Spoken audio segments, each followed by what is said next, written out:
Under the same moon, we share the love, embracing the differences like hand in glove. Spreading peace and joy, it's a beautiful sight. Together we shine in each other's light. And now do we stand in love's pure might, watching the world share in love and light. Hearts beating as one in our peaceful flight. Colors of harmony painting the night.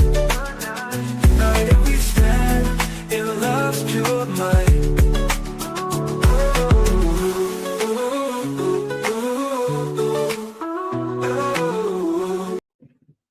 All right, thank you for tuning in to Watching the World. Today, we have so much to cover in regards to the Sean Diddy Combs trial. Also, today at noon, I will be covering my news at noon, so I'll have to wrap this up, I guess, somewhere close to that. But thank you guys that are already here. I see Eric is here. Thank you very much. Okay, JDP, so many more. Please hit the like button, share, and subscribe as you come in. We have so much to talk about. Now, you guys know that throughout the trial, I have refrained from talking about it. I've interviewed a lot of people. I brought you a few facts. But today, I'll give you a clear indication of what I think about this case overall. But I want to set the stage, and I want to make this very clear. For those of you who are familiar with Watching the World, this channel started many years ago. And before I went mainstream with the news, I always covered religious issues, especially when it comes to abuse victims, right? And so when it comes to this channel, we stand with victims. We don't make any excuses about it. And I've always made it my motto, you should have never hit women and children. And as you know, on a higher level, at the highest level, it's not about just hitting someone. It's about the mental, psychological effects and anything that, especially when you use your size and your strength to take advantage of someone, to try to get them to do things that obviously they do not want to do, right? So when it came to this trial, I try to make it very clear to you that when it comes to Cassie, Mia, Jane Doe, even Nash, the guy that he came into court and said that Diddy had beat him on the back of the head. All of these things are terrible, and let's not make any excuse about it, right? And even during the trial, I pointed out that these were terrible acts against these individuals. Cassie came into the courtroom herself. I was there every day. Imagine that. I did not stay at a hotel. I would get up. This is for basically 9 weeks, 8 weeks of trial. And the 9th week, the first week, was basically jury selection.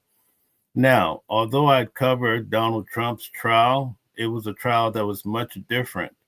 In fact, you did not have a lot of Black people there. It was mostly the mainstream, big-time news media outlets.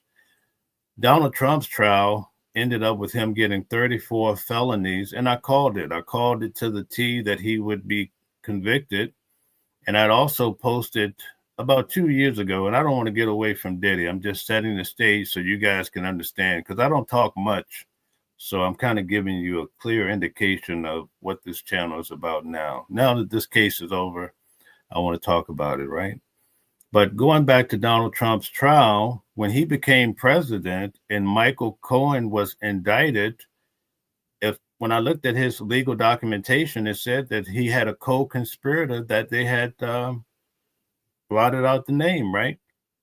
And I went on to Facebook and I said, that's Donald Trump. And one day, right? One day, he's going to have to sit in that seat. It's on my Facebook. You could go back and find it, right? I said, Donald Trump is going to have to sit in that seat. And believe it or not, I was there to see it.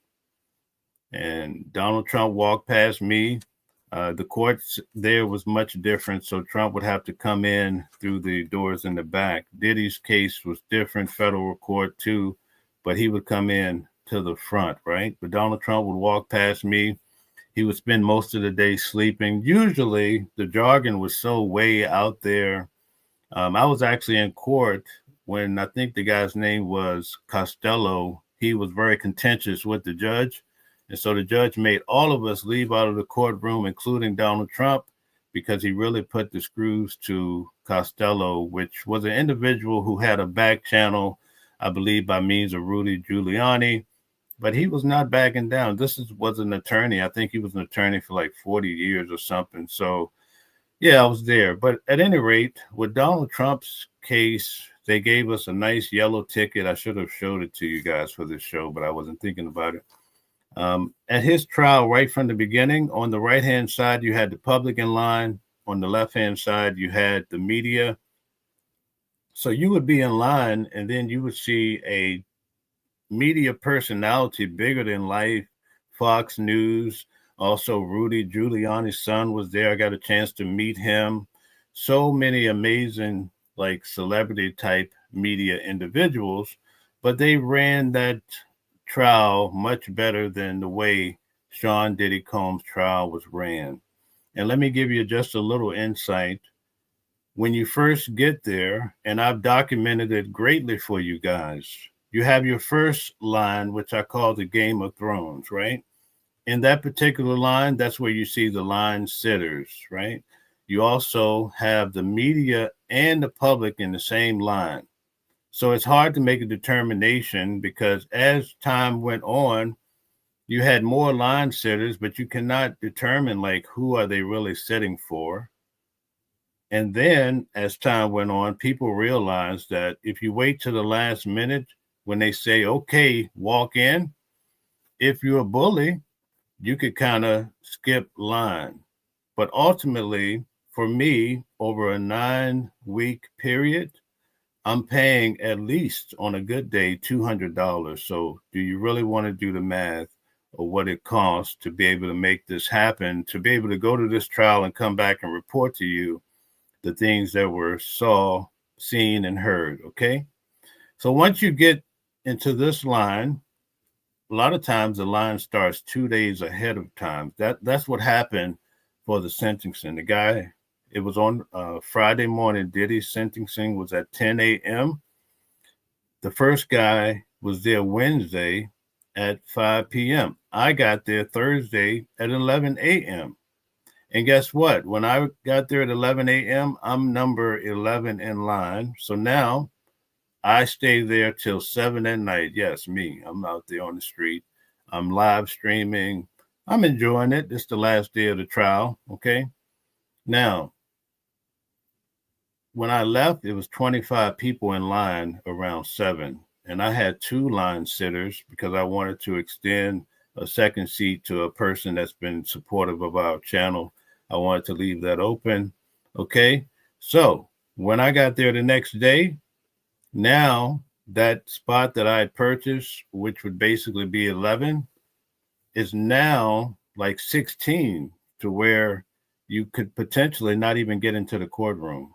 And it's because people are cutting line, making deals. It gets to be out of control. So once you get through that first line and the court officers say, okay, we want the first 12.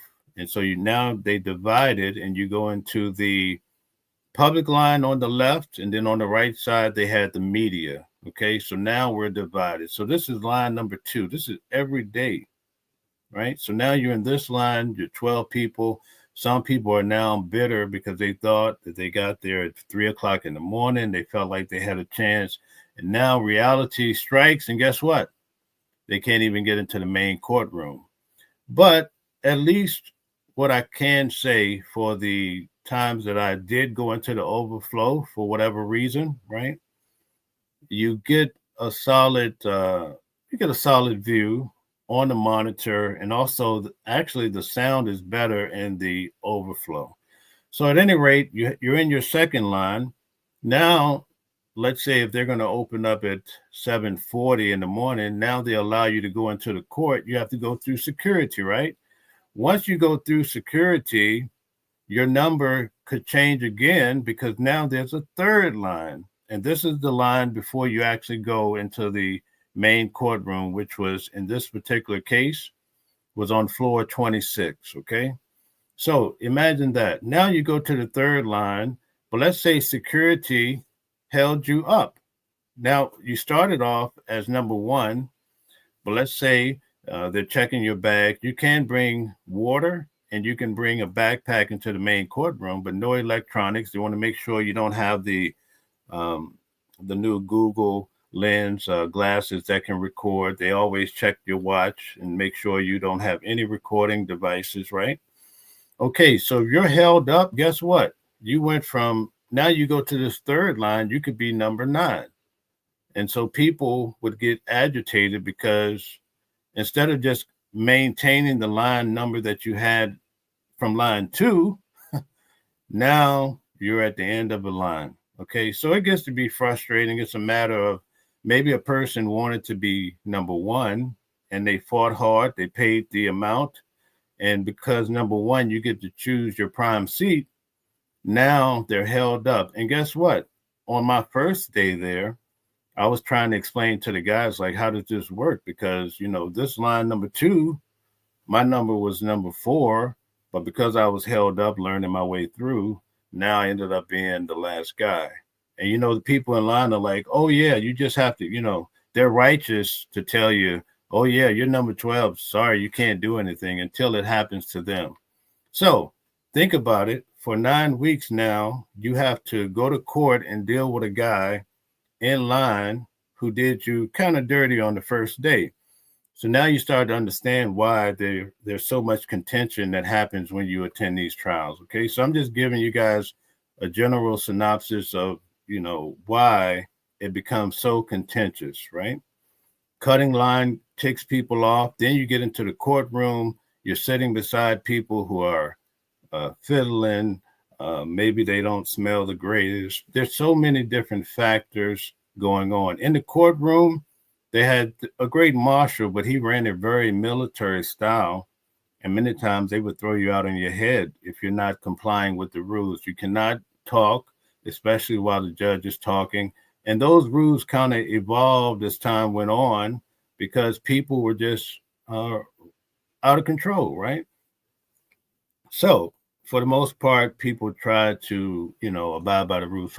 But each day, sometime it would change. But for most part, maybe 5 of us probably attended the trial pretty consistently throughout, right? So in the morning time, Diddy would come out. For this particular case, they allowed Diddy to have 5 outfits. They approved 5 sweaters and 5 pair of pants, okay?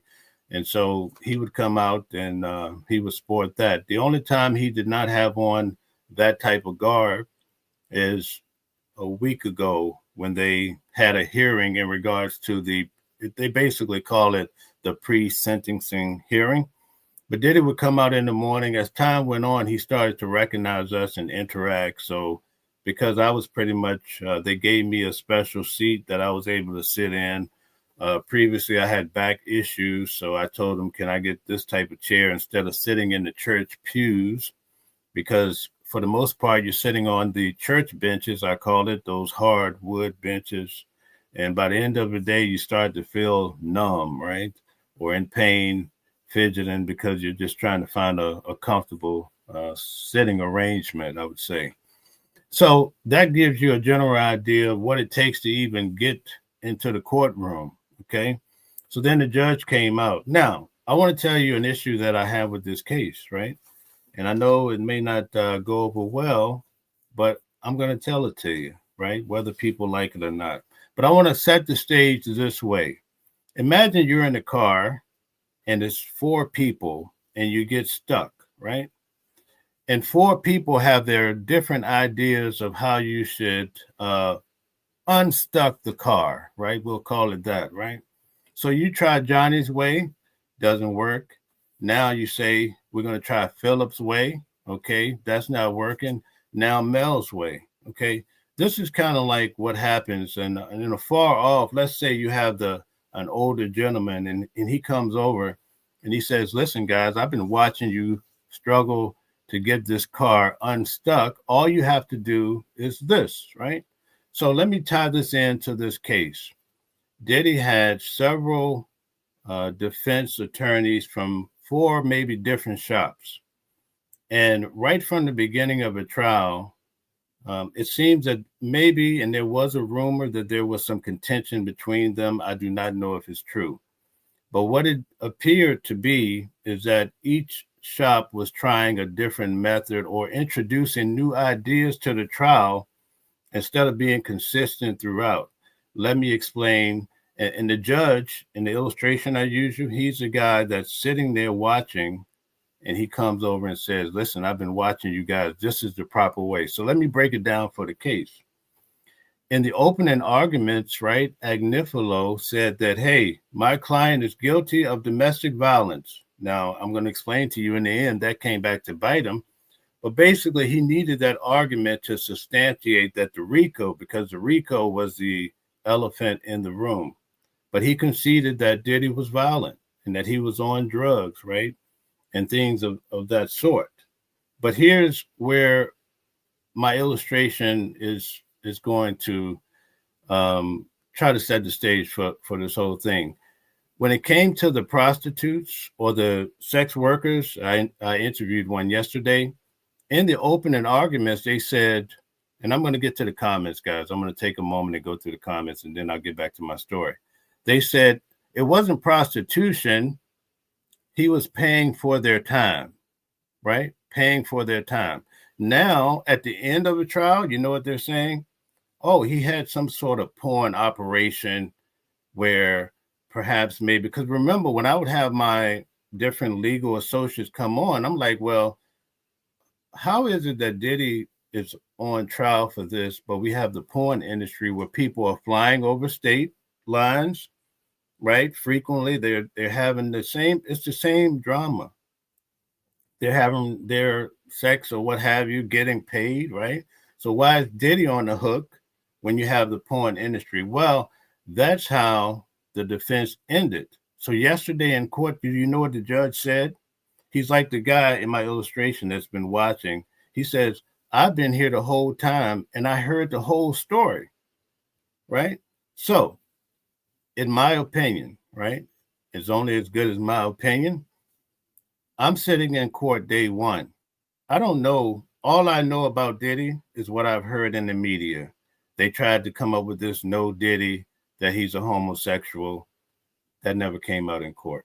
Let's get it clear, right? I heard about the white party. So then you hear that you're having a party, but there's certain doors that you cannot dare to go in, or else somebody might go into you. That's the picture they painted. There's a video came out about Meek Mill screaming. Turns out that that's from a movie, okay? Not Meek Mill at all. The public does not care if they shatter Meek's Mill, what he has left of his career. They could care less. Then you hear about Justin Bieber and Usher. And here is the currency, folks. The currency of what I'm doing now is the more lies you tell, the more people will watch, right? And that's how some people, their channel and their following has become enormous, because they'll lie to you and come up with all these crazy stories, right? Let me give you just a quick example, and then I'll get back to what I was saying. When Diddy verdict came through, he got down on a chair and he kneeled and he started praying, okay? So the courtroom artists, they painted that, they put it out. Yesterday, when he was sentenced to 50 months and 5 years of supervision, they took that picture where he's kneeling down and they said that's what he did. That's not what happened yesterday. That actual photo or what was painted actually happened at his verdict. I was there, so therefore I know it. But guess what? It gets more views when you take that kneeling down. He's so timid, so afraid, right? And you put it to when he's getting sentenced, because it makes him look like a coward. And so that's a better way of selling, right? Okay, so let's get back. Let me clear cut this thing, and let's get back to my main point. When it came to the defense, I think some of them had different ideas about how the case should go. And so let's say they tried Agnifilo because he was the head man in charge, perhaps, right? When that doesn't work perfectly, then they try Brian Steele Well, maybe then they say, okay, well, let's just try Tenny's way now because it's getting complicated, right? So you get what I'm saying? Having multiple, so many different attorneys, I think it muddied the waters. Now, here's my point. I believe if they had used the argument about porn from the beginning, I think Diddy probably would have had a better chance of not getting any time. Now, let's separate this from the fact that he needs to be dealt with for what happened to these ladies. But that's not what we're talking about at this moment, right? Okay, so let's just make that very clear. Now, let me explain why. I'm going to court. I told you what I was expecting to hear, the same things that you guys heard in the media, right? Okay, so on the first day, they start off with witness number one, Phillips. He walks in and he's an actual sex worker. He explains, right? He walks in, he's wearing the suit. Like, we don't know what to expect. This is a brand new trial. And then he starts to explain that he's been hired to have sex with Cassie. Cassie comes to the door. She's so beautiful. He says, oh, man, I would do this for free, basically. You know, that's what he's painting the picture. And I'm like, well, the minute I hear that Diddy is having a man, he's a random guy that they essentially hired through the Cowboy and Angels here in New York. I'm like, man, you have a guy that's going to come in and be with your girl that you love, right? While you sit in the corner and do what you do.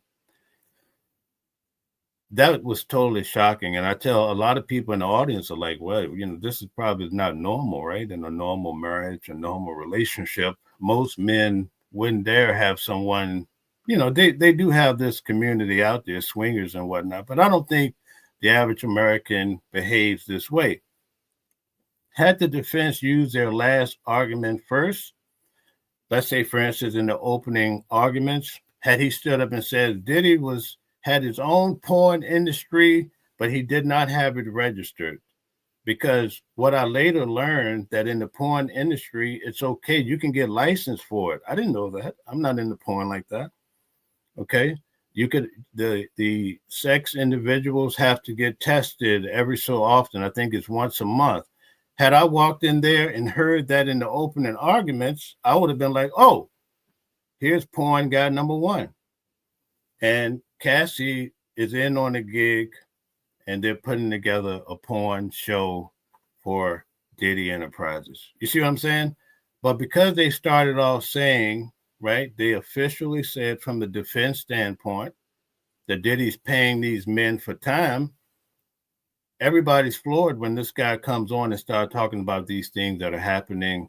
And Cassie tells him, my husband, who ultimately is Diddy, he didn't realize. They explained it so well, like he see the man in the corner doing these acts and so forth. And then the voice says, let's say, take your time, Playboy. And that's when the guy realizes, oh my God, this is Diddy. Like, the guy doesn't know that this is Cassie from the beginning, but we hear all of this in court, okay? He sets the stage for that. So that's what I'm saying. Because the defense switched up their positions, that's what came out in court yesterday. Now, I know I took you on a long journey to get to this point, but I wanted you guys to kind of visualize what's really happening. So the judge pointed that out yesterday, that you guys, your story changed. But I'm telling you from being in the courtroom every day, I think it was because it wasn't anything nefarious. It was because you had 4 or 5 different shops. You know, there's contention. Maybe, you know, it's like when you have siblings, right? Johnny wants to express himself. If Samantha has an idea, she wants to say her idea. So they take turns, but it muddies the water. So that's my only point. That's one thing that I observed about this case, that I think had they had one consistent, because it was the whole porn thing that threw the general public off. Now, what I also learned about this case, and then I'll get to what happened yesterday, right? I learned that earlier on when I was trying to tell people positive things in regards to Diddy, I was getting so much blowback, even though I was expressing what was happening with Cassie and the different girls that came along the way.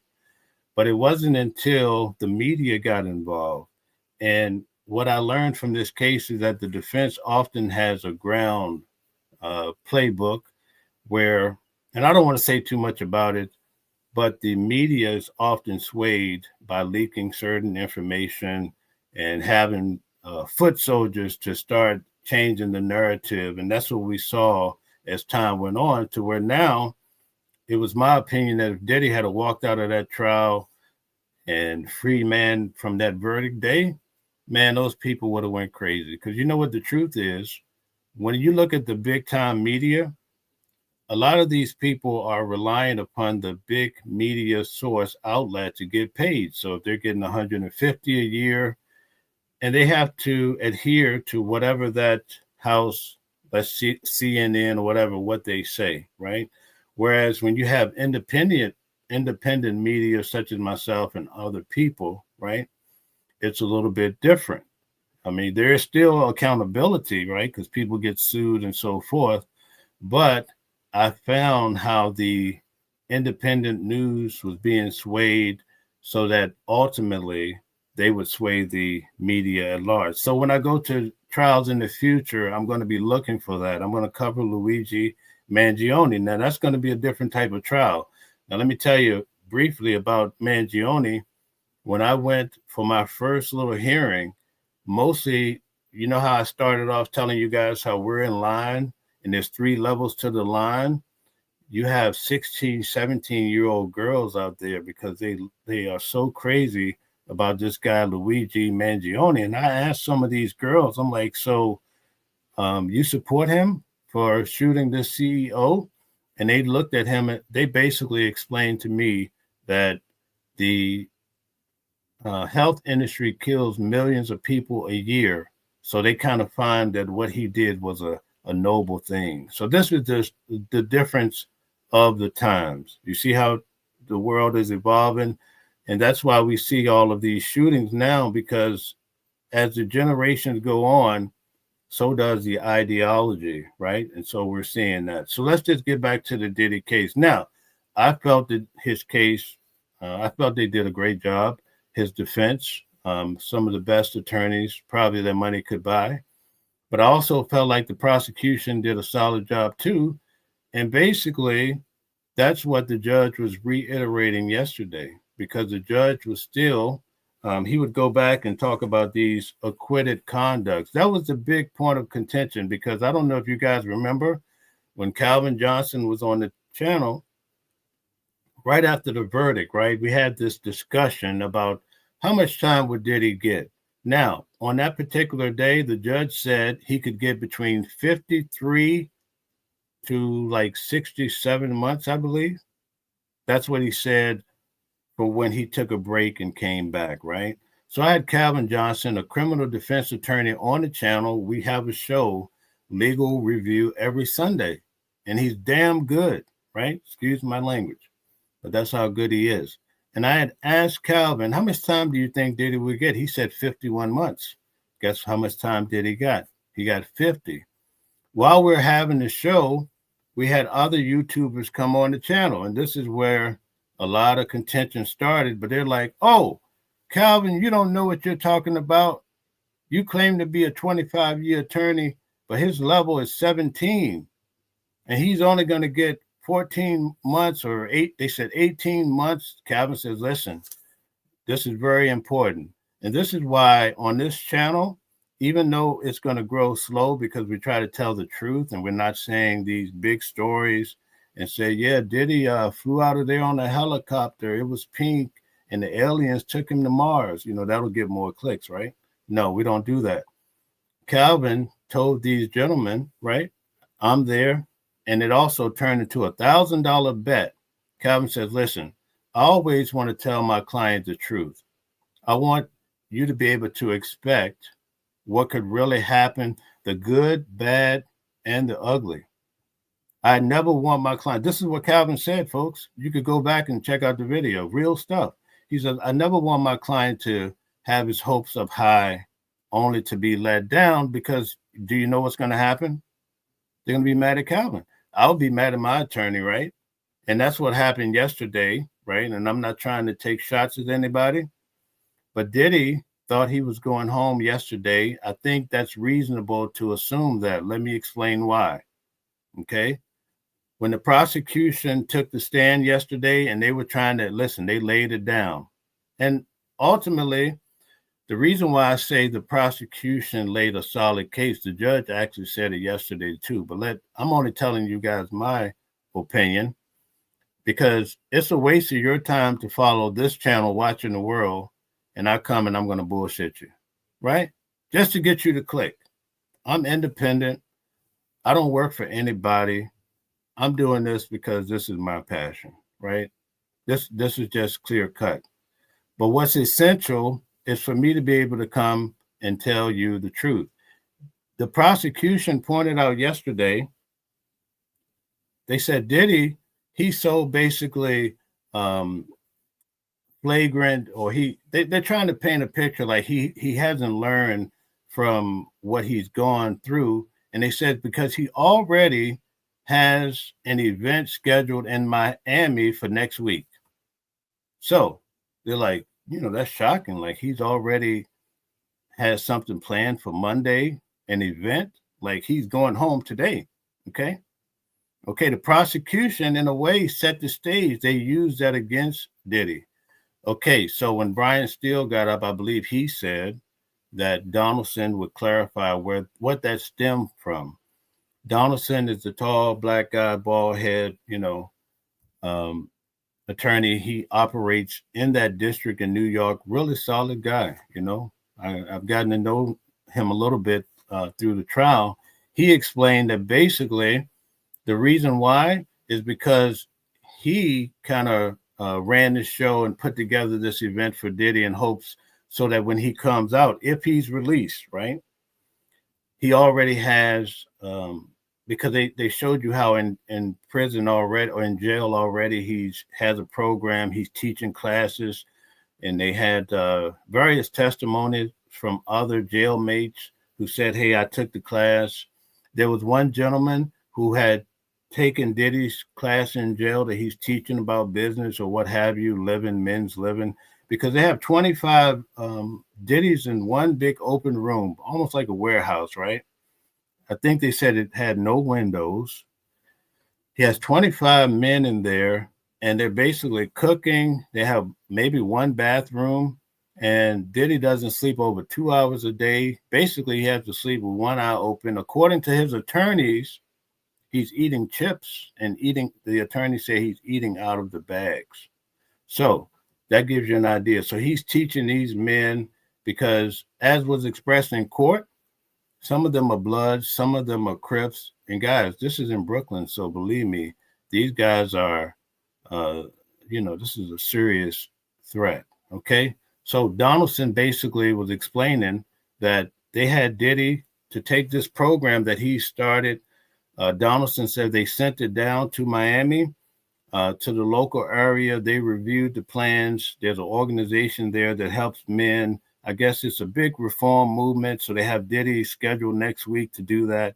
He would have came home Friday, and already Monday he'd be teaching men how to live appropriately, right? So this is the picture that they're painting. The prosecution took a hard hit at that, saying, "Oh, this guy think he's just gonna walk out of here. He hasn't learned anything." So that's basic. I'm speaking loosely, but I'm giving you a pretty solid accord of what happened, right? Okay, so they bring in a pastor from that region, and he gives his words. He gave a pretty decent talk. That pastor said that he had previously did some work with Martin Luther King, right? Older gentleman, looked like he's pretty sharp. But then they bring in the guy who's, I don't know if I want to get into trouble, right? Do I want to get into trouble? Okay, I want to get into trouble today. So I just want to be truthful. They bring in this gentleman that's from the program that Diddy, I guess, would be speaking through. He gets up there and immediately he says what the program is about. And he says, I'm an ex-con. Now, mind you, let me tell you who's in the courtroom, right? I'm gonna cool it out for you. I don't want to say too much, okay? I'll be light. In the courtroom, you have these big-time news personalities. Who do you normally see? with the big time news personalities, right? Diddy had about 30 family members, but other than that, you have the judge and you have a host of attorneys. Most of the people that work in the court system, what do they typically look like? All right, so you guys get my drift. So now you got this guy who's saying, give Diddy to us, give him to me, set him free. And he's saying, I'm an ex-con and I have this program. And he started giving this whole speech about, we're going to do this, we're going to help men, and we're going to make this whole movement, right? We're going to make this whole movement. We're going to do great things. And again, he was a black individual, right? Little fellow from down. I retract that statement. A black brother. He was talking about it. Okay, so he's up there talking, and I look around, and people are just. It may not have been the best move. I'm going to leave it there. Okay. Yeah, I'm going to keep this light. So you get my drift of what I'm saying. I don't think at some point the judge says thank you to kind of end what was happening there. Okay, so that just gives you an idea, just to substantiate the story, how Diddy had I guess some sort of teaching. The attorney said it was a teaching event. Okay, so here's where it gets a little sketchy, right? Diddy is going to teach these individuals. The next attorney gets up, right, which is Agnifilo, and he's saying Diddy needs help with drugs. Diddy's depressed. It's just, I wish I could have been involved in the team in some way too. I'll leave it at that. I was a little frustrated because I'm thinking I work with some attorneys on other events. I won't get into that. But I would have rather seen a more consistent story. Kind of like we started the case, he's paying for time of men, not prostitution. And then at the end, it turns into this whole thing about it's a porn type of show.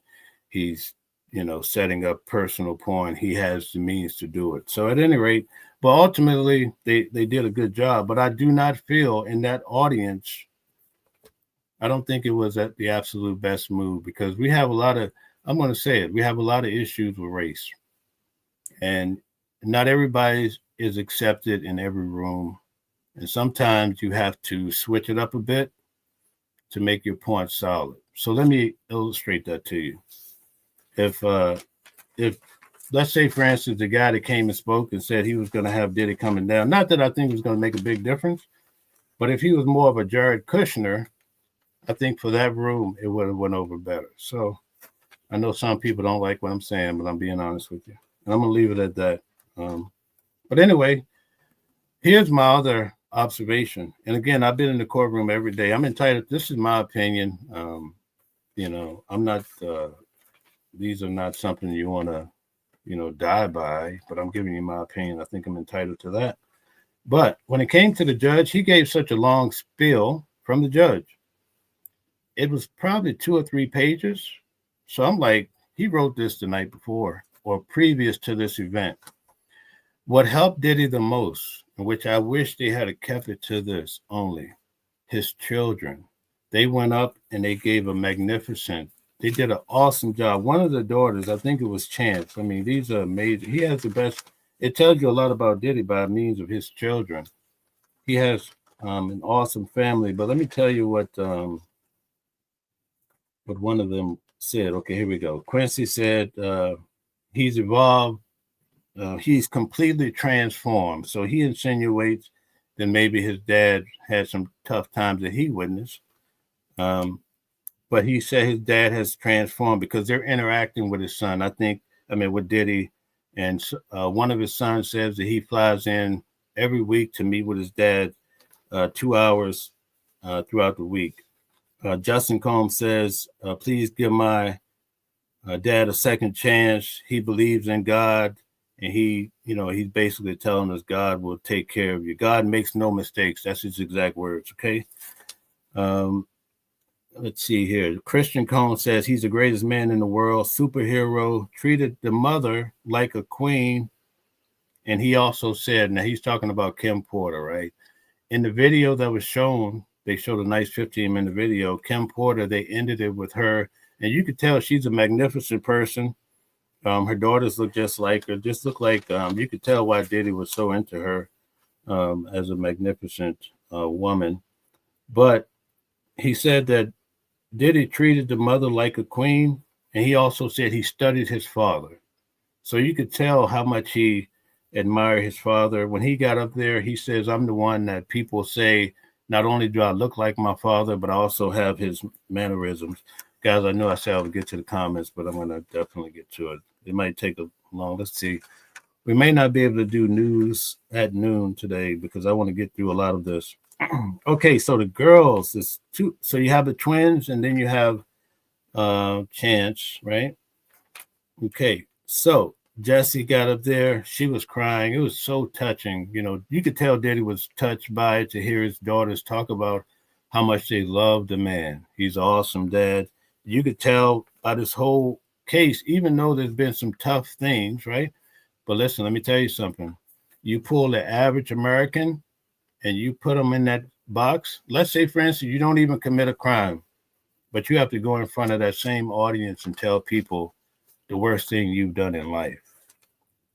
Everybody listening to this would probably have a story they don't want anybody to know about, right? That's the nature of life, right? But when it's time to sit there and listen to Diddy's problem, everybody's for it, and they can't wait to go and talk about his dirty laundry. It also makes money.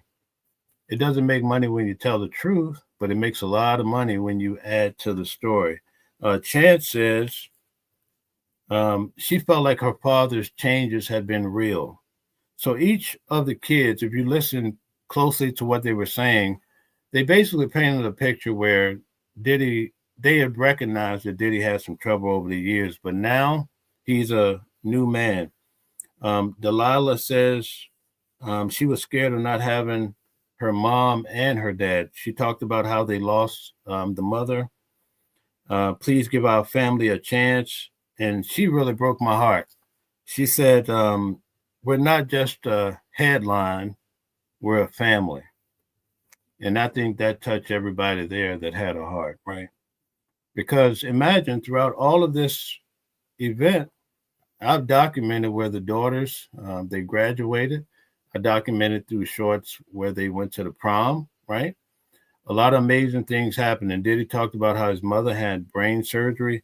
So all of these things, life still goes on, even as humans when we make mistakes, or, you know, maybe your mistakes haven't, the payment hasn't come in sitting behind bars, but perhaps you lost someone you love, or you went through a divorce, or what have you. There's so many things that humans go through, but usually it's not under candid camera. And that's what happened in Diddy's case, right? Now I'm going to tell you guys, when I read Diddy's letter to the court, I read it before I actually went to court, and I felt like I could hear, I don't know him personally, right? He did tell me thank you yesterday. So that was pretty cool. I felt each day, because I'm sitting there when he comes in, you know, I become a staple, a person that's there. And I guess he was able to ascertain that I'm not there to judge a man or anybody else. I'm just there to share with you guys, you know, a few things so you can come to your own conclusion about the matter. Okay. So let's, the kids really helped him enormously. And I started off telling you, the judge, I think he had a number in mind. And this is my opinion. It's only as good as what you make it. But I think the judge had 60 months in mind, and he cut it down to 50 because of the girls. Not just the girls, because of the kids. He took a 5-minute break, and I think, and this is just my observation, there's no truth to it. You're just getting a guy that went to the trial every day, right? I felt like he probably dropped those 10 months because he did say, I reduced it by 10 months, okay?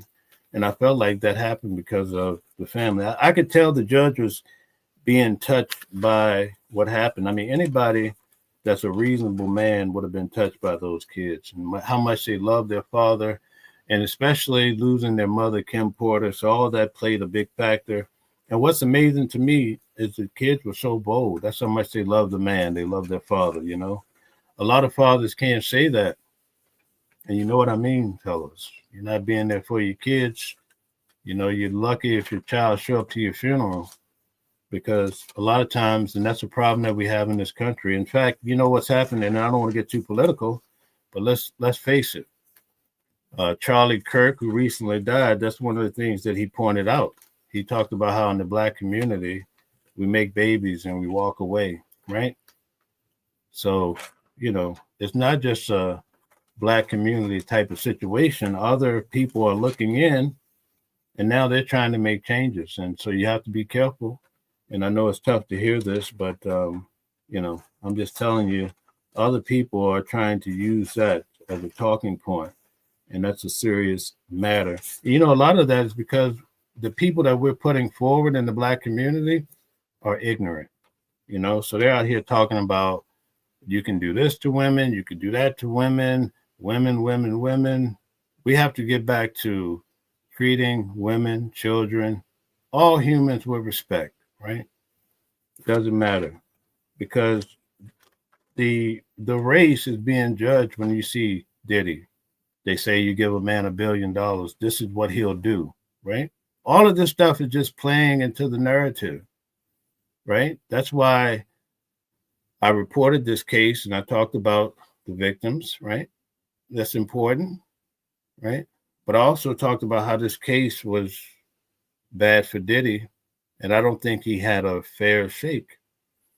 Now, that's separate from the victimhood, okay, from the ladies, right? But you have to understand my whole story. You can't come on to one live, right, like people did for that show and say, oh, you said this about Diddy. You hate Diddy. Oh, you hate Diddy. See what I'm saying? See how ignorant that is, right? So I talk about the victims one day, talk about how Diddy did not get a fair trial. I talk about, well, the defense kind of screwed up here. Oh, they had 6 ladies, Caucasian, coming after Diddy. Oh, not good for optics. That's not going to go well for them either, right? And then after that, Maureen Comey gets fired, right? Okay, so all of these things are playing together from a big picture. Most people are not trying to give you the big picture. They're just telling you what happened in a moment because everybody wants a viral moment. They only care about the 1 minute. In fact, sometimes they say people only look at 4 to 6 seconds of a video and they're out of here, right? So they won't hear the whole message, you know, that the house is burning down or something like that because they don't have the attention span. So anyway, I want to tell you something. I like Nicole Westmoreland. She is I'm sorry, guys, I'm very descriptive. When I say black and white, it's not a race thing or what have you. I'm giving you guys something so the story can stick in your mind a little bit. You can picture what's happening. But she's African-American, solid attorney out of Georgia. Her, along with Brian Steele, represented Young Thug. Young Thug case turned out favorably, right? Okay, she got up yesterday and she gave a pretty lengthy, you know, testimony in regards to her client Diddy.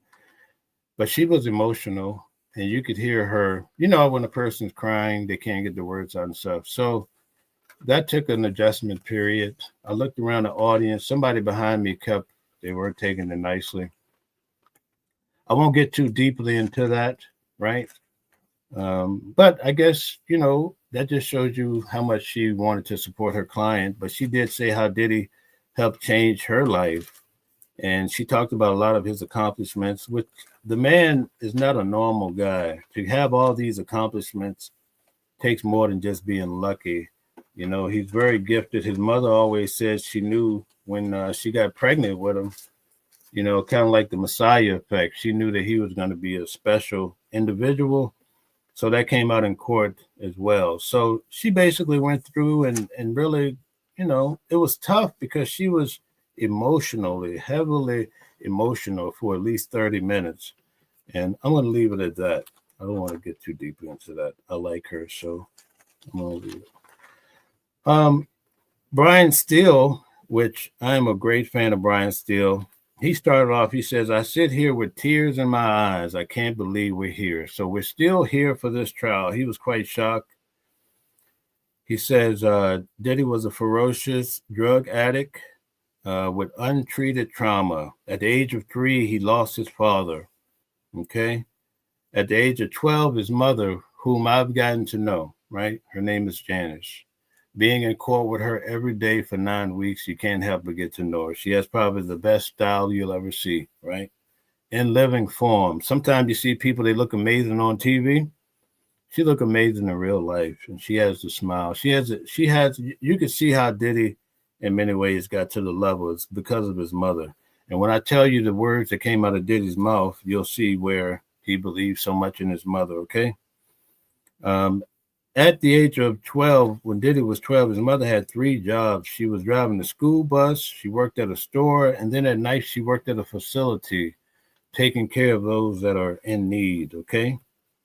And so here's the part, because in my past, right, I met Prince, the singer.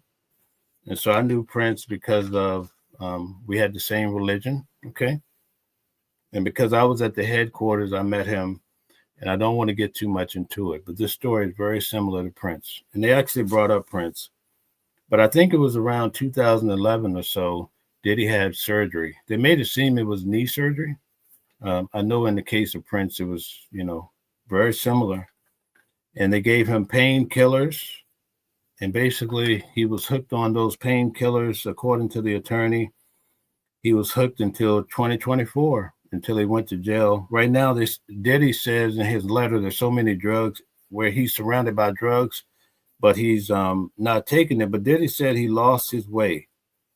Okay, he lost his way. Also, remember he lost Biggie, right? Biggie Smalls, one of my favorite of all time rappers. Okay, so he talks about how the guard, one of the jail guards, had to basically pull a guy off of him that was trying to shank Diddy, right? So he's going through a whole lot. But then again, they tell you, that's why it gets a little confusing, because then they say, well, Diddy has changed all the people in his environment by teaching these classes. So at any rate, that's just the point. Okay, so they pulled the guy off, saved his life. He only gets to sleep 2 hours per day. He eats out of bags, meaning he's like eating potato chips all day. He doesn't do any drugs. In 2018, Kim died. And he felt like life was not worth going on. He had no hope, but he thought about those beautiful kids of his, right? And that kept him to stay the course and not to take his own life, okay? He felt like he cursed his children. His money is gone. Billionaire's money is gone. Now, I found that to be striking because according to what came out in court, and this is what I saw and heard, Cassie received, she asked for 30, she got 20. Okay, so that's 20 million, right? There's rumors going around how much she's paying for his attorneys. And guess what? That bill is still going on. So, yeah, I don't want to get into that part of it. That part to me, too, gets a little sketchy, paying all the legal fees. And it will go on, especially with the appeal. But again, I'll leave it at that.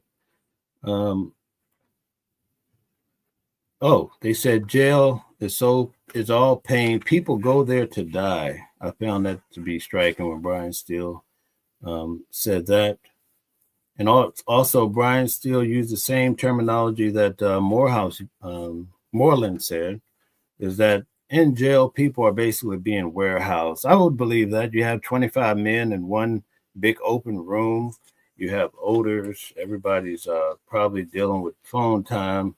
Definitely, you have a guy who, I don't know if you guys have ever taken the time to look at one of Diddy's homes. Just one home. Amazing. The guy, he's the top dog. You might as well go ahead and accept it, at least from his accomplishments, right? He's a billionaire or was a billionaire. I don't know. And you have a guy that has everything money could buy. I mean, the lifestyle that he has probably in just one car would probably blow your mind. And now he's in a holding cell with 25 other random guys. And these guys are probably coming and going, right? And you don't know who's who. You have every human has the paranoia effect, so you don't know who's trying to take your life. Are they trying to poison you? Then you have the story about Epstein that people are still online every day trying to say that he was taken out, and now you're in a pretty much a similar environment. I mean, how well would you be able to sleep at night, right? All right, guys, I got to wrap this up and get to the comments, but I wanted to go through Diddy's statements. I may have to do this now. By the way, I have 2 or 3 shows coming through with people that were actually in the courtroom. Also, keep in mind, okay, so tomorrow at 5, Candace is going to come on with me. She was in court with me. We both were taking notes. She's been on the channel, so tomorrow at 5, tune in. She's a legal analyst. She's really at the top of her game. You'll see her all over big time, right? We'll get to have her interpretation of what happened. Then tomorrow night at 8 p.m., Calvin is going to be on, and we're going to talk about how these guys came after him. And Calvin was dead right. Calvin said 51 months, Diddy got 50, right? It's probably one of the closest that I've seen thus far. So there's so much for me to go through and talk about. Like I said, this is the first time that I'm doing it. It might be my last. I'm not a big talker, but when I do, I try to get my points out, right? And I'm very controversial because most people don't think like me. Yesterday, I'll tell you guys a quick story. I was approached by a news station. I was at the courthouse, and they asked me the right question. It was Channel 4. So you guys, one of my relatives told me this morning, oh, man, you're all over Channel 4 News, and people are starting to tell me. I haven't even seen it yet because I was on Tasha K. I was more focused on that. But this was a random interview. They said, what did you learn from being here 9 weeks? Because everybody knows I was there every day. I'm probably the person that was in the main courtroom the most, other than Diddy. No, I'm joking. Yeah, but that's probably some truth to that, right? And so I said this, and I'm going to break this down. How much time do we have? We're at an hour. Okay. I may try to do my news at noon because that's a different type of audience. You guys should tune in, for that as well. But I told her, I said, the thing I learned about this case, so we're going to take a break from Diddy right here. I'll come back and I'll tell you what Diddy's statements were. I took more notes for what he said because I was interested in hearing the heart of the man, and I felt I did. I felt he was being very sincere, right? He said the words that I was looking for if I was in those shoes. But anyway, what I said on Channel 4 is this.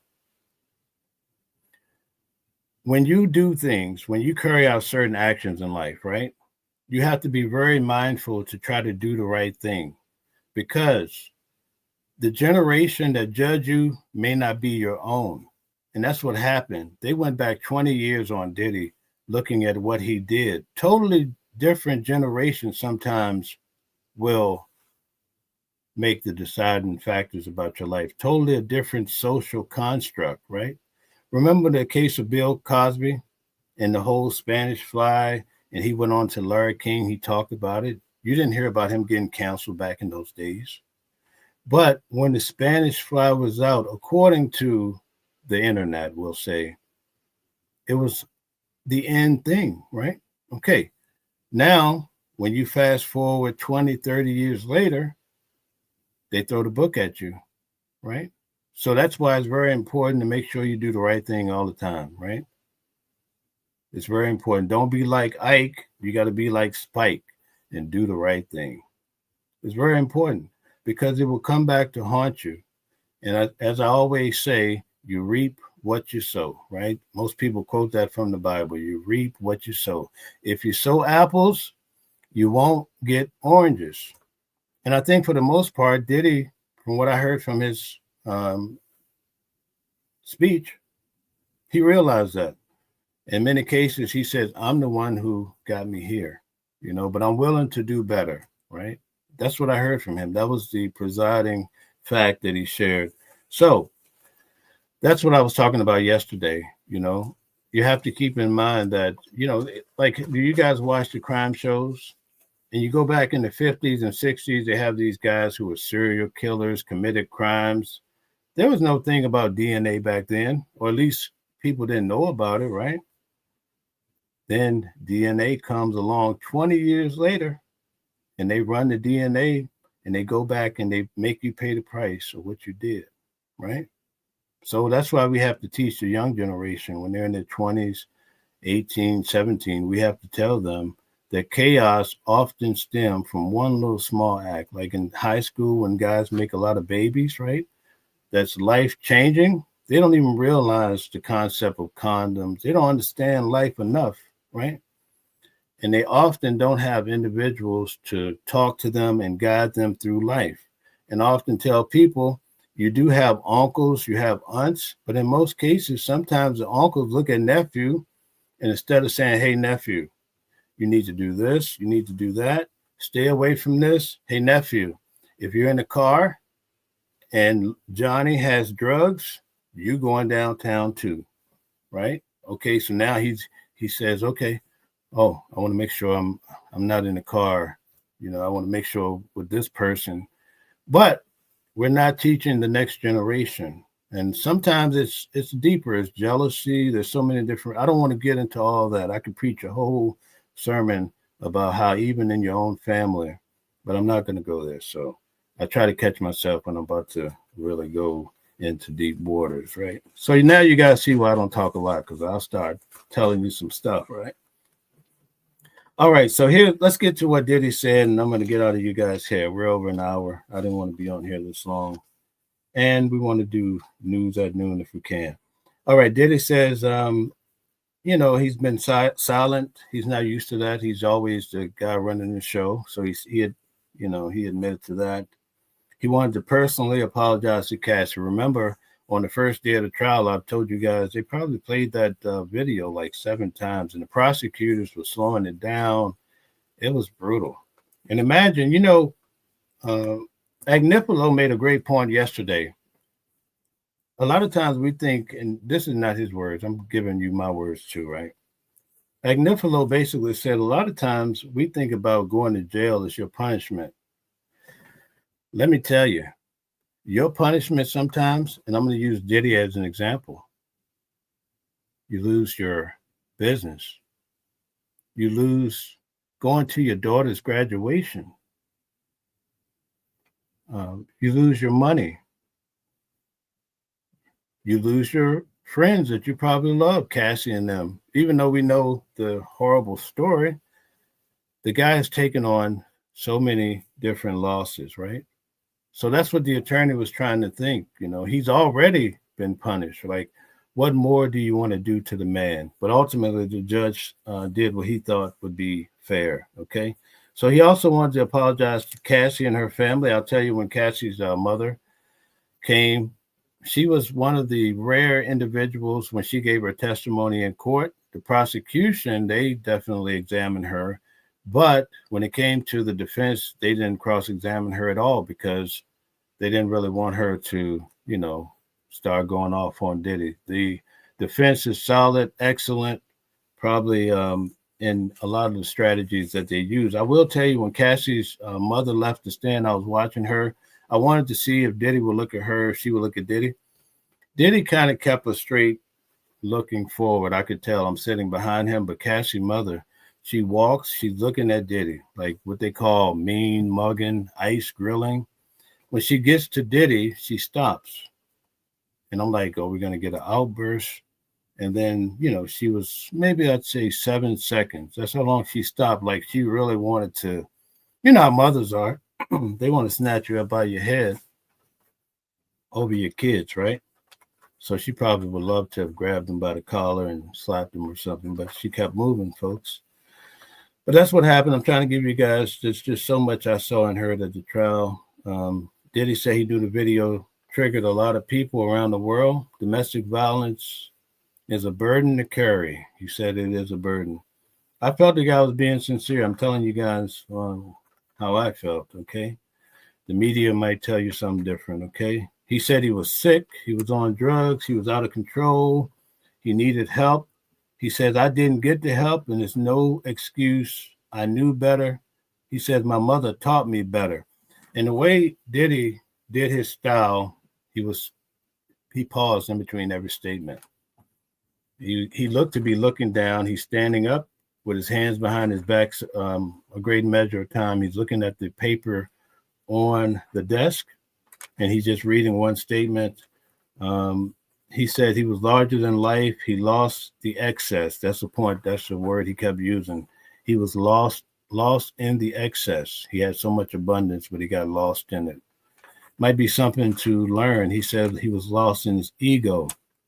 He said it was my decision. I lost my children, career, business. He says I lost my self-respect.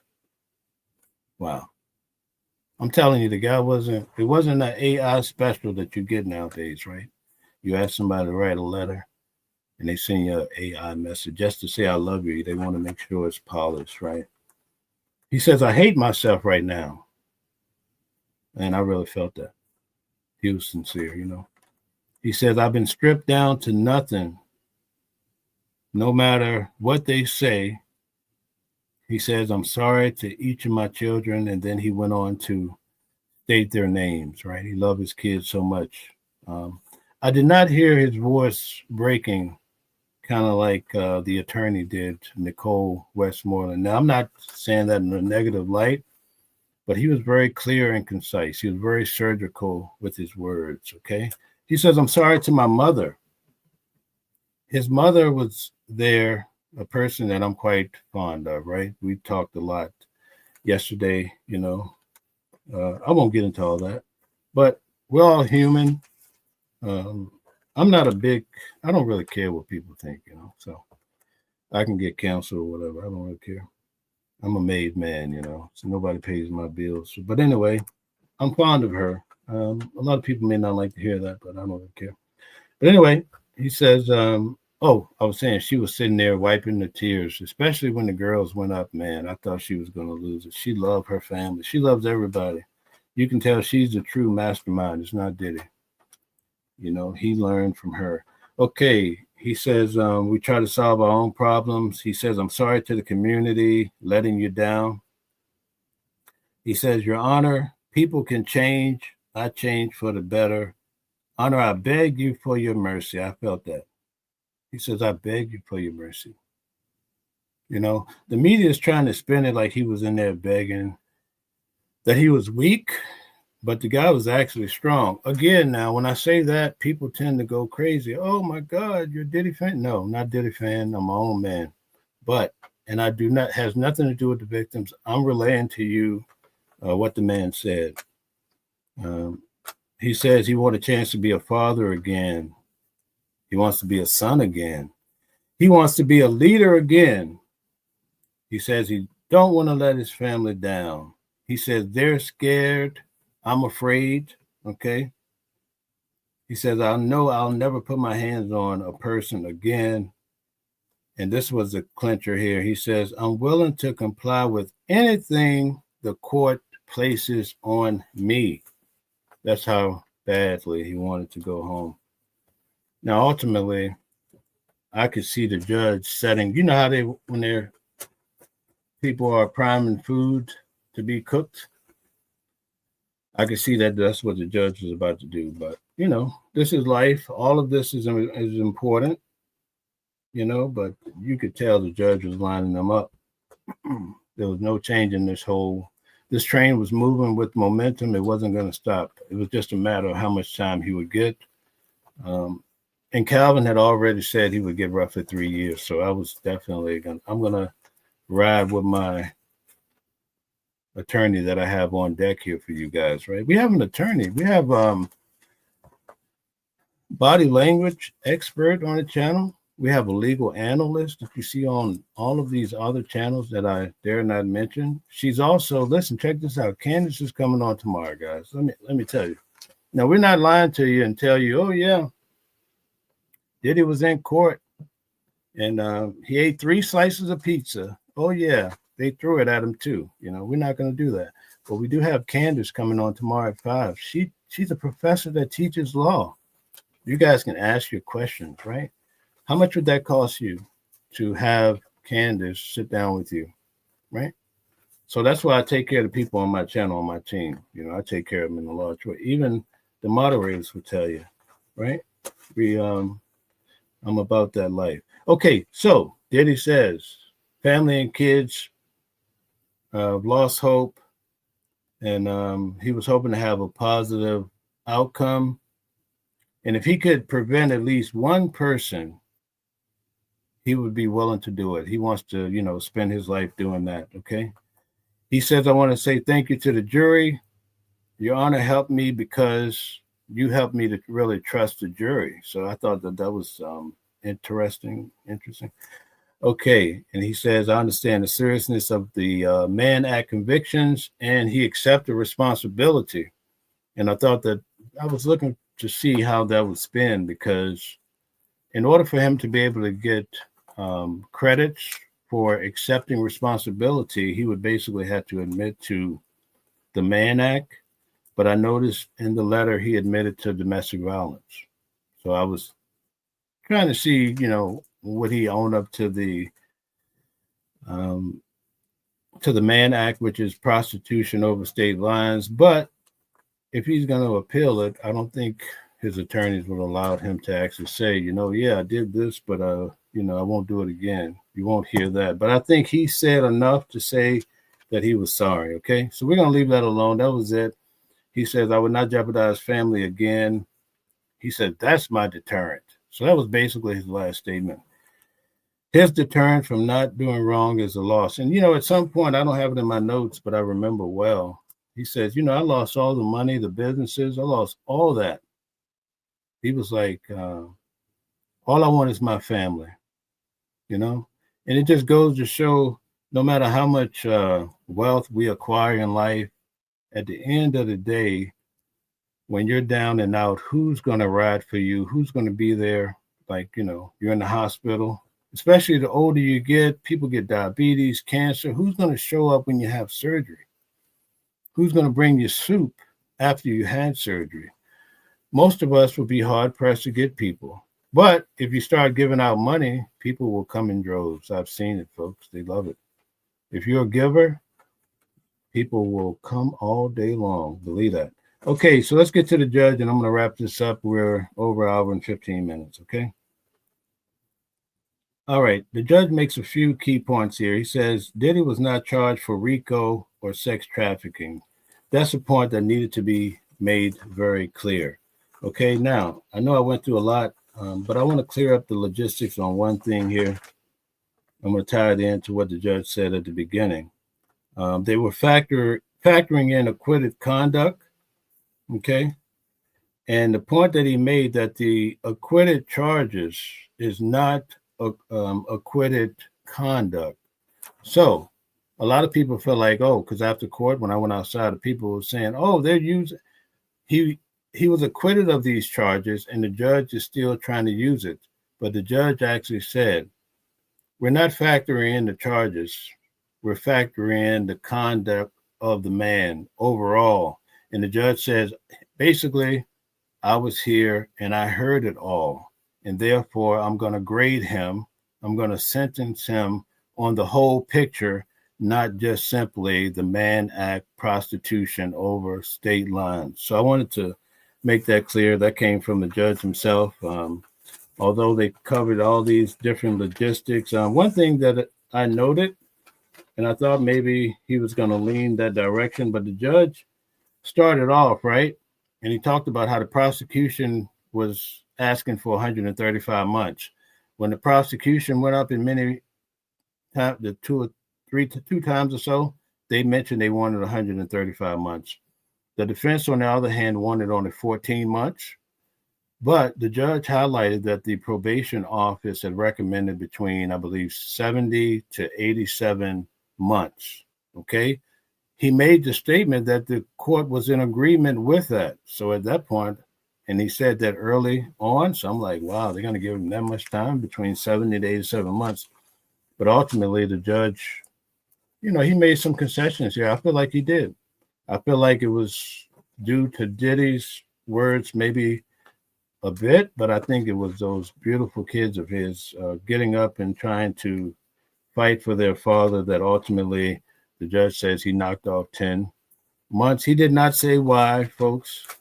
So I'm making it very clear. It's only as good as what I'm saying to you, not something to write home to Cletus about. Okay, guys? All right. So let's wrap this up with the judge. He brought in how Congress and the history of the characteristics, basically factoring in the acquitted conduct. Okay, so he set the stage as to why he was going to use it to a certain degree. I'm not sure if the acquitted conduct landed him at the number that he received, because ultimately he dropped 10 months. So sometimes you give a little, you take a little, whatever, right? He says, I've considered your impact, okay, and you're celebrated, you're iconic. You donated your time and your money. The name of your program is called Free Game, okay? You've devoted to your family, your mother, okay? And he also talked about the collateral consequences, okay? Then he talked about his addictions and how they were exacerbated by the drugs, okay? And he said this that I found to be striking. He said that the defense were trying to make this seem like a rock and roll story, right? That's what they tried to do. But the judge, basically, that's when he said, but I saw the whole picture, right? And that's what I want to make very clear today, right? Again, first and foremost are the victims, right? We keep the victims in mind. We want to make sure that that doesn't happen again. If you know someone going through that, you should advise them to seek help, right? We're not trying to condone anything that Diddy may have done. But again, when it comes to this particular case, especially from the standpoint of how the defense tried to sway it, right? It wasn't a very consistent story from what I gathered from being in court every day throughout. And I think ultimately that's what led him to where he is now, at least with what was left. Okay, that's just my opinion. Because when it came to the Mann Act, I felt like a good argument was made that typically a guy who went and purchased 2 prostitutes, he would not get 50 months. He'd probably get, a couple months in jail, something like that. If that, maybe probation or something. But the judge, like what I just expressed to you guys, the judge says it's more than that. Diddy was the one who paid for this. He was the one benefiting from this prostitution. In other words, you can't fool me. I don't want to say that too strong, but basically this is what I'm hearing from the judge.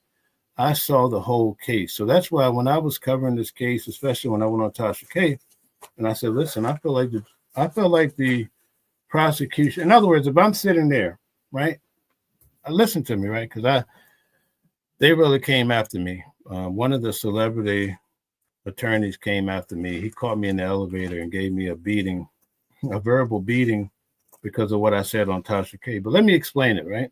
Because I know people are watching and I wanted to get back.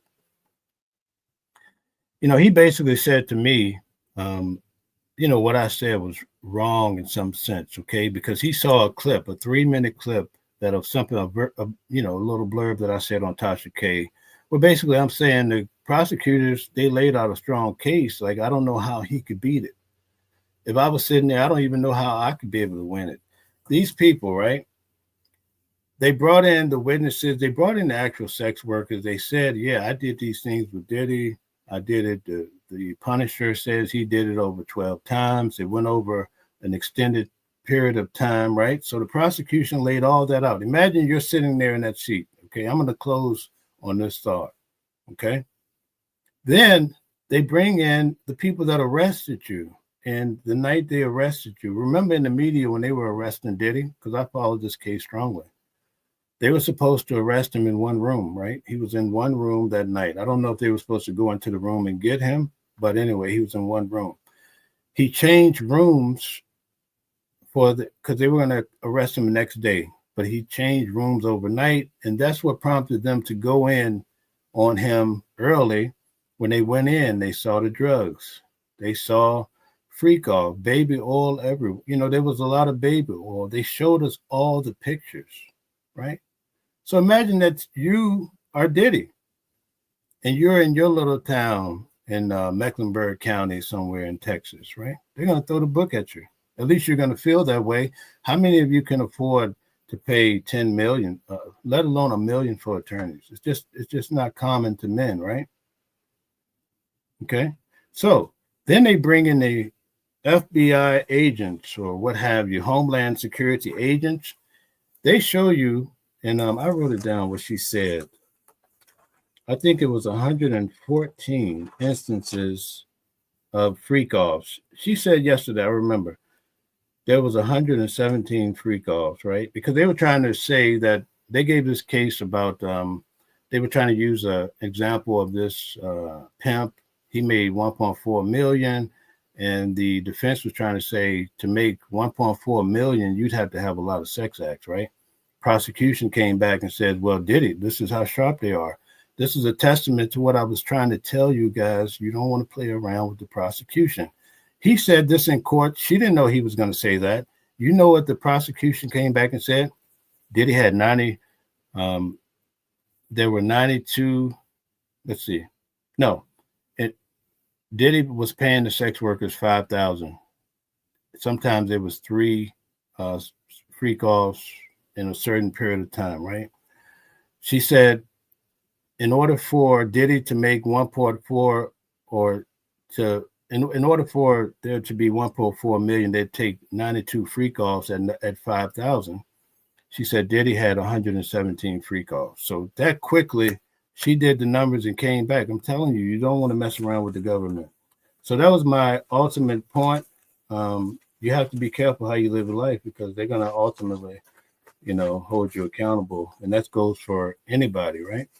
So it's really something to think about. But I say all of that to say this. When they had the charts, they showed where the sex worker was in New York, his flight numbers. Now, this goes back years. They had his flight numbers. They have text messages between Cassie, Diddy, him getting on the plane. Hey, can you come? Oh, let's say they couldn't find a sex worker in LA, so they flew a guy in from New York that they liked. They have him coming into the airport. They have not only Diddy texting the guy or Cassie, or at least Diddy texting Cassie saying whatever. They also had people in the organization now arranging for this sex worker to be picked up at the airport, brought to the hotel. They have the metadata of the camera view of the sex worker walking through the lobby from the freak off, right? So at any rate, I guess you guys understand now why I say they laid out a solid case. And that's what the government does, folks. And if you want to think anything other than that, then you're going to be in deep water, So that was my point. I'm going to get to a few comments. I know I covered a lot. There's just so much to cover here. Let's see what people are saying. ATL Chronicle says the judge acted as a juror that didn't get his outcome. Okay, I can see where you believe that. Let's see. ATL Chronicle says not one person said anything about that baby oil being unwanted in the trial. Okay, good. London says, I don't like Diddy, but fair is fair. That man should be at home. I definitely understand that. Bordeaux, thank you for all the support. Bernard says, Candace, who are you talking about? Oh, okay. She'll be here at 5 o'clock. I typically don't use her last name. Nikki says, yet there's an appeal in motion. I think with the appeal, he should probably be home less than a year. I think it's going to work because let me tell you, Shapiro is top-notch appellate attorney. She specializes in appeals, so I think she'll make it happen. Help says Diddy was not really apologizing. He was never a father. He just wanted to minimalist his punishment. Okay, I can understand that.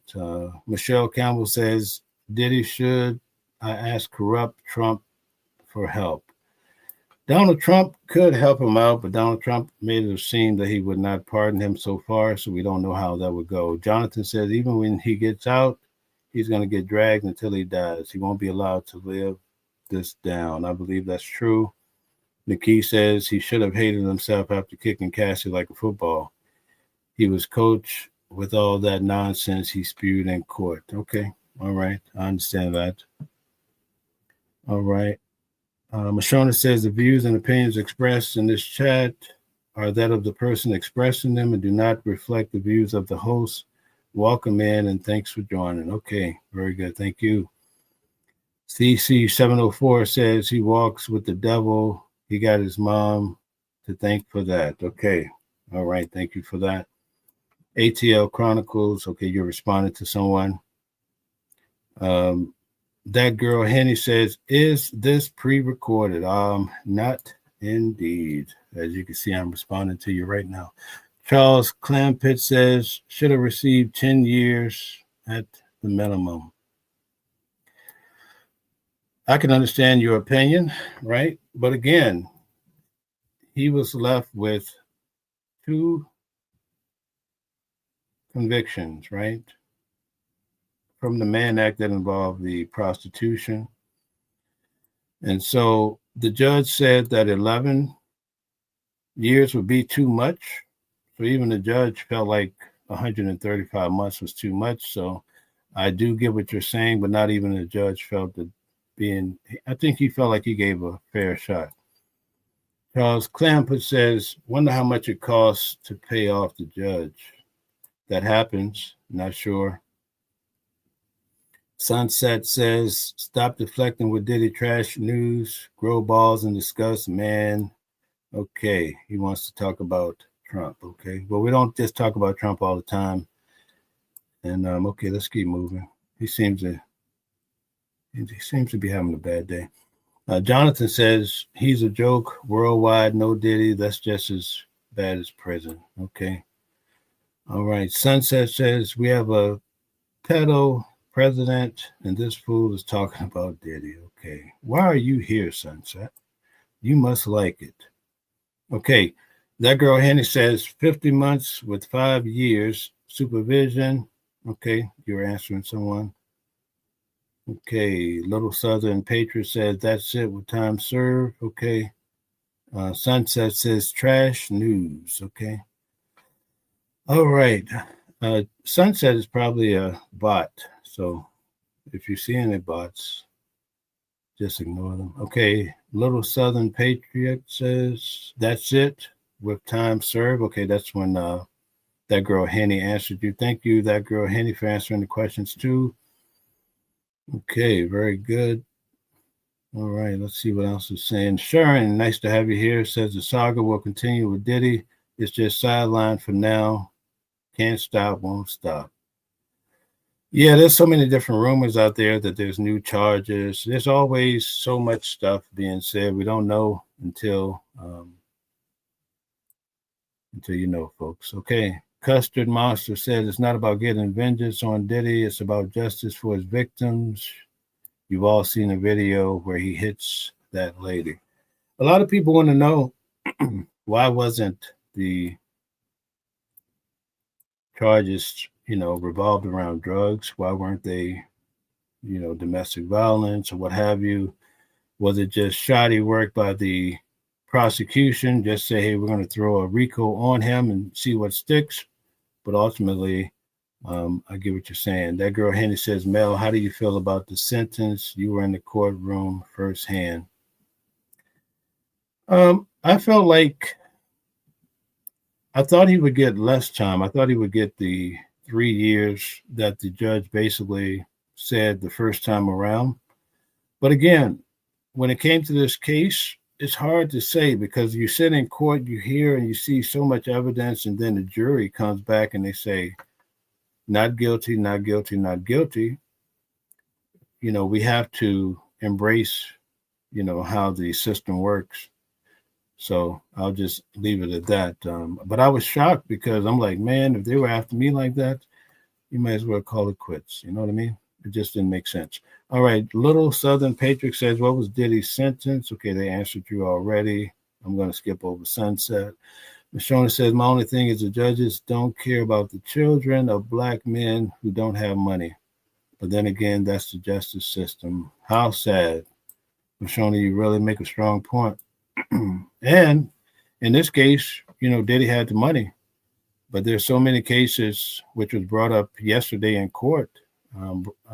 Brian Steele said, I believe it was, that he's represented people who had absolutely nothing and grew up in the hood, So just imagine that. And then when you get a public defendant, you can only imagine the type of service they can render. I mean, some people probably get a good run, but not always. David says his children are victims of him and his actions, not the people prosecuting him. Okay, great point. That's a good point. Sunset Beach says, yep, you see comments, not getting response you want. Okay. All right. No, I was just waiting to go through the comments. Oh, is that Sunset again? I'm going to try to ignore Sunset. Okay. Sharon says, excellent commentary, Mel. Okay, thank you. Eric says, I saw it on NBC New York Mail last night. Okay. Oh, you did? I didn't see it. Okay, I'll look for it. Thank you. All right. So, Sunset. These are bots, folks. We got to get them out of here. Madonna says, didn't Obama and Jeffries' names come out in Diddy's trial for attending the freak-offs? Absolutely not. So that's a good example of the lies they tell. That's probably from a channel that's just trying to get clicks, folks. David says the average sentence for a SA trafficker is 13.5 years in federal prison. So you think he got equal justice? Okay. David, yesterday when the prosecution laid out their facts is not in accordance to what you're saying now. What you're saying is more. So I would have to do some research to see the actual facts, okay? Call me true, taken way too long to get to the point. Okay, all right. Yeah, there may be some truth to that. Mona John says an inmate tried to kill him. Yes, that's basically what they were trying to paint the picture of. David says request or reduce sentencing divide. Okay.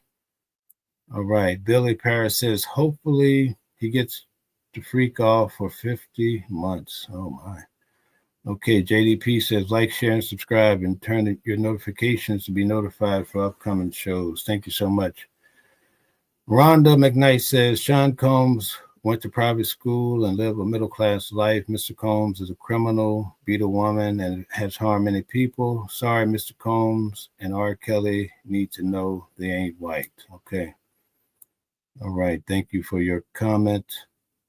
Fly Girl says he's a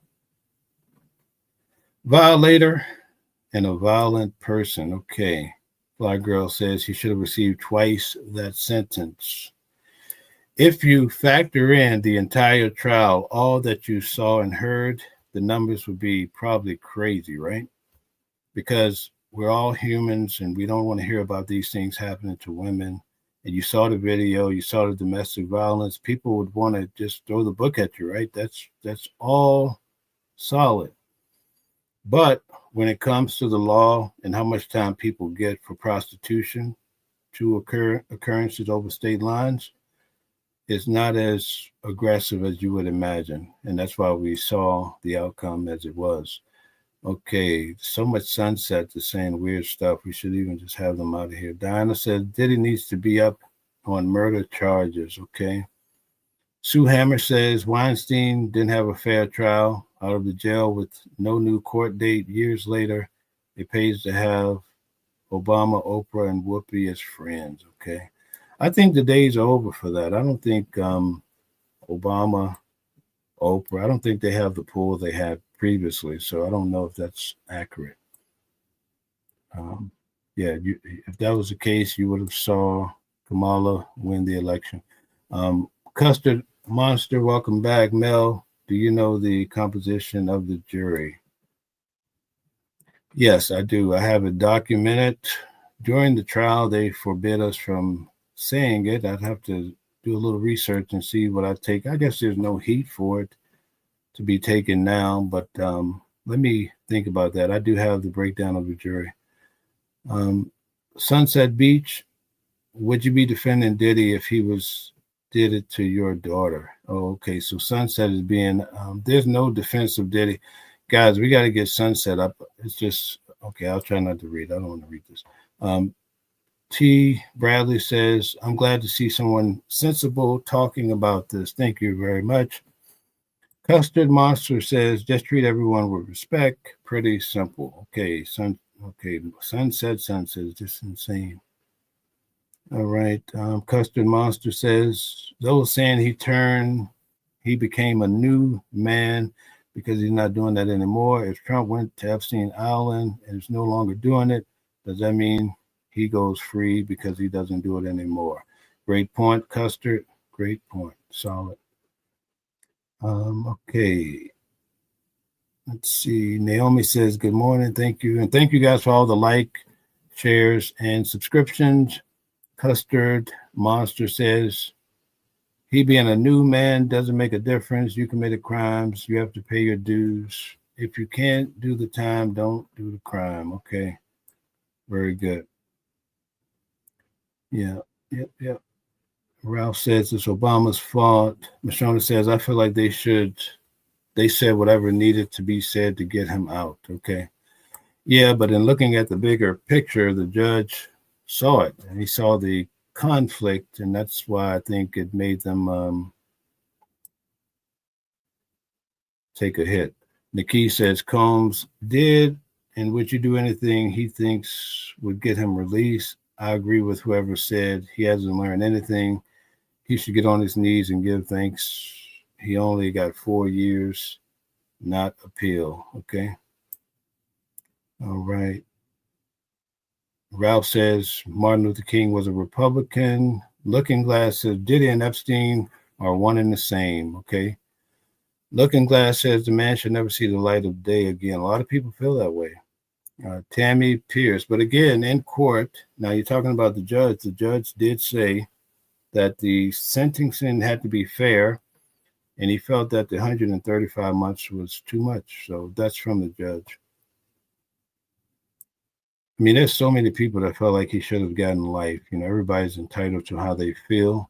But again, then you have people that feel like he should have walked out of there a free man yesterday. So people are people and everybody have their opinion, you know. That girl Henny says, he said what he said. He said he would accept whatever was given to him and not so many words, but now is preparing for an appeal. Okay. Very good. Sharon says Calvin Johnson was on point. Yes, he was. Hello, Alice. Thanks for tuning in. Tammy Pierce. He had to set up interviews. Okay. Thank you, Tammy. Welcome back. That girl Henny says, I think given the charges, he got a decent sentence. It's the arrogance of it all for me, though. Yes. And that girl Henny was in court with me throughout the trial. So I know you know exactly what you're talking about in regards to this case. Tammy Pierce says, telling the truth will make your channel explode. Okay. Thank you for that. Eric says, great to hear on this Saturday. Great to be here on this Saturday. Everyone enjoy your day. Marky Mark, thanks for being here. Sharon says, okay, you're talking to Michonne. That girl Henny says, good morning, Mel. Crazy how YouTube doesn't even show me your videos, but yesterday and today I saw you. Great job covering the case. Thank you for the support. That girl Henny. Go check out that girl Henny. Go subscribe to her channel. She has amazing. She's more of a person that pulls up the transcripts and go through the hard facts. So she's a person you would want to check out her channel. She's been on the channel numerous times. We appreciate having her. Felicia Sanders says, all those artists he cheated out of their money get to see his karma. That's right. That's what we said in this particular live. You reap what you sow, folks. What goes around definitely comes back around for you. But again, I want to make it clear. This show was about what basically happened in court yesterday and different, facts about Diddy and observations. But the main catalyst here is how individuals were victimized. And that's what we will not stand with. Not at all, right? But I'm just giving you what occurred in court, guys, okay? All right, JDP says, like, share, and subscribe. Don't forget to vote on the poll and consider becoming a member. Okay, that's right, we have a poll. Vader says, next freak off countdown is in 4 years counting. Okay, all right. A lot of people feel that way, and that's the truth. Linda says, that's the truth about how they feel. Linda says, he should have gotten 20 years, okay? The judge felt like half of that was too much, okay? Virginia Hobby says, Diddy has openly admitted to being bisexual in the past. Okay. That did not come out in court. I'm not disagreeing with you. I'm just telling you in court. Shadow Pop says you got millions of people out here doing what Diddy did and a lot worse, but no one is getting arrested. Okay. So we have a mixed audience when it comes to what Diddy should have received. Okay. What the business says, tie and ball cap, bullshit. Okay. You gotta love it, folks. Everybody's entitled to their opinion, you know. All right, let's see. I think that's about it for the comments. And yeah, we're going to wrap it up here, folks. Thank you guys for tuning in. Tomorrow, we have quite a few great shows. We're going to have Candace on at 5 o'clock. She's a legal analyst. She was also in court with me throughout most of the trial. She was also there yesterday, so we can't wait to hear more of a balanced view from her. You'll get her viewpoint as well. Tawanda says Diddy is still dangerous. Okay. Camilla Hancock says money talks as usual. Okay. All right. We still have comments rolling in. Okay. All right. Burnout says, of course. Okay. Okay. ATL Chronicle says, yeah, they're not white because if they were white, they wouldn't be in prison. Okay. Eric says it was 11 p.m. news, NBC New York 4. Let me notate that so I can check it out. Thank you very much, Eric. I did not see that, but I will look for it. Okay. And Pamela says it should have been longer. Okay. So, again, guys, we're going to wrap it up now. Thank you guys for tuning in to the channel today. I wanted to give you a little background of what I thought about the trial. And I know everybody have their own different conclusions. I sat through this trial and I heard the testimonies of the victims, and it was heartbreaking. Terrible the things that happened, and this all came from a rapper that's not like a thug rapper or, you know, what they call the new YN rappers or the drill rappers. So I'm like, man, what are those? What are people doing? We'll never know. But we had the glimpse of what was happening with Diddy. And it was, I'm telling you, I heard things that I would never imagine could happen to individuals. Well, you saw the video, what happened with Cassie. That tells you pretty much everything. But we also have to factor in that the prosecution did not use that. They did not offer domestic violence as a charge in this case. So in many ways, the prosecution, they hindered their own mission in this particular case. So it's not a matter of, you know, everybody has their opinion about the case, but I'm just telling you pretty much some ideas from what I saw and perhaps heard and how this case was put together. And to me, they could have, if they really wanted to get Diddy more time, they would have charged him for drugs. I mean, they had overwhelming amounts of proof for that, but they didn't. And because they tried to give him that blanket RICO that they gave R. Kelly, it backfired. So there you have it, folks. That's the outcome. We don't typically, I haven't been covering Diddy a lot. That's probably why you haven't seen my channel, That Girl Henny, if it hasn't been showing. I typically cover the news and Trump, Epstein, things of that nature. But we might cover a few points on Diddy here and there. But it's back to business, folks. We'll be covering the latest news. I have a strong support team, and we have great people coming on to discuss this matter. So let's see. And when I say this matter, I'm talking about Diddy. Nikki says, have a great rest of your day. Thank you. ATL Chronicle says, because Cassie accepted $20 million. ATL Chronicle says, Candace Owens. No, not Candace Owens. Okay. All right. That Girl Henny says, I enjoy your channel, so I will have to just search you out. Thank you. And if you ever want to come on the channel, feel free to come on. We can definitely tell the people what's happening. That's most important. That girl Henry says, and you can hit me up anytime. Have a great day. Okay, I definitely will. I'll be inviting you to come on the channel. And again, guys, go check out her channel, That Girl Henny. She's amazing. I know her in real life, folks. ATL Chronicle says, thanks for the entertainment. Okay. And That Girl Henny says, absolutely, I'd love to come back.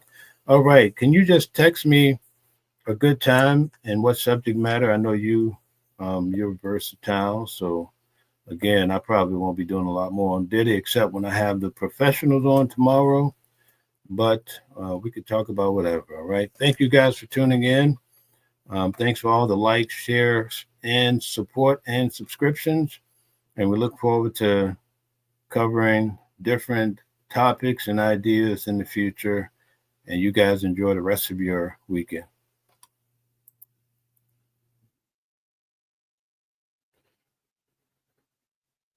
Okay, I'm sorry, guys. I want to end with Looking Horse says, everybody has their own opinion about the case. A better idea is, hey, how about letting everyone have their day in court without spoon feeding the public? All right. What a way to end. Thank you guys for tuning in. We'll see you back tomorrow at 5. I know definitely. We'll have the legal analyst. Her name is Candace. She's a law professor. Have your questions ready because she will definitely answer them for you. And she sat in the main courtroom with me so much. And it's nice to bring on professional people. Enjoy the rest of your day. Different voices, but the same song. Living a world where we all belong. Kindness leading the way, breaking the chains. In the symphony of love, the thing remains. Embracing diversity, brighter days in sight. Watching the world sharing love and light. Hearts beating as one in our peaceful flight. Colors of harmony, painting the night. United we stand in love's pure might.